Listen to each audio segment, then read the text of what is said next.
జరిగింది.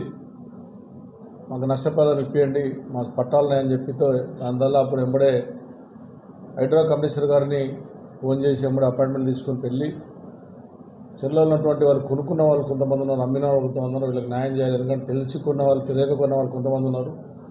పట్టాదారులు కూడా అమ్మారు. కాబట్టి మీరు చేస్తున్నటువంటి డెవలప్మెంట్ ఏదైతే మీరు అనుకుంటున్నటువంటి డెవలప్మెంట్ అది బాగుంది. కాబట్టి వాళ్ళకు కూడా నష్టపరిహారం కల్పిస్తే బాగుంటుంది. ఇంతకుముందు గతంలో కూడా మేము డెవలప్ చేయాలన్న ప్రయత్నం చేసినప్పుడు కొన్ని చెరువులలో కోర్టుకు వెళ్ళడం, న్యాయస్థానం నుంచి స్టే చేయడం వల్ల నలజరు ఉంది, ఎస్టీపీ శాంక్షన్ చేశాం. అంతకుముందు చుట్టుముట్టు కట్టేశాం.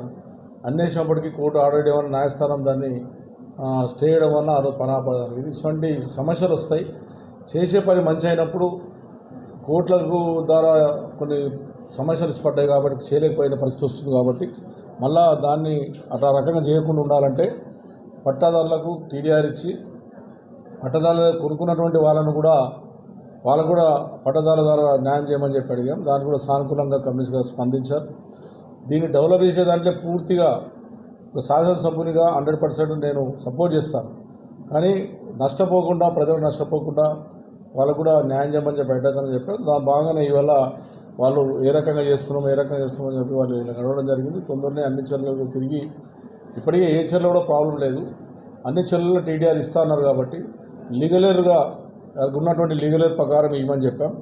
ఇలా తాత ముత్తాతల పేర్లు ఉన్నాయి కాబట్టి దాన్ని ఇప్పుడు ఎవరైతే తీసుకోవాలనుకుంటున్నారో లీగలేరుగా తీసేసుకుంటే వాళ్ళకి ఇస్తే ఫ్యూచర్లో సమస్యలు ఉండవు. మళ్ళీ లేకపోతే ఒకరికి ఇస్తే ఇంకొక అతను కోటకే చేసి మళ్ళీ పని ఆపే అవకాశాలు ఉంటాయి. కాబట్టి అవన్నీ కూడా క్లియరెన్స్ చేయమని చెప్పాం. దానికి అనుకూలంగా స్పందించారు. 9 చెరువులలో 3 చెరువులు వాళ్ళు ఇప్పుడు ఒకటి హెచ్ఎండిఏ తీసుకున్నారు, 2 హైడ్రా తీసుకున్నారు. కాబట్టి ఇంకా చెరువులను కూడా ఐడియా ఆల్రెడీ వర్క్ నడుస్తుంది. హెచ్ఎండిఏ గతం నుంచి నడుస్తుంది, హెచ్ఐడిఏ నడుస్తుంది. కాబట్టి కాజాగుంటను కూడా తీసుకోమని చెప్పారు. బోయినచేరు ఆల్రెడీ బోయినపల్లి నడుస్తూ ఉంది. దాని హెచ్ఎండిఏ వాళ్ళు మన జిహెచ్ఎం ద్వారా నడిపిస్తూ ఉన్నాం. అప్పటి నుంచి 40-40 కోట్లతో నడుస్తుంది. ఉన్నటువంటి చెరువులు 9 చెరువులు కొన్ని ఆల్రెడీ గతంలో డెవలప్ చేశాం.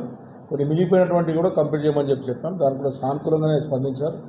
సిక్కం ల్యాండ్లో ఉన్నటువంటి వాళ్ళు కానీ సిక్కంలో ఉన్నటువంటి పట్టదారులు ఎవరైతే ఉన్నారో పట్టదారులకు న్యాయం చేయమని చెప్పాం. కొనుక్కున్న వరకు న్యాయం చేసామని చెప్పాం. కాబట్టి దాంట్లో సానుకూల స్పందించారు. దీన్ని పూర్తిగా డెవలప్ చేసేదానికి పూర్తిగా కుకుట్పల్లి శాసనసభ్యులుగా సపోర్ట్ చేస్తామని చెప్పాం.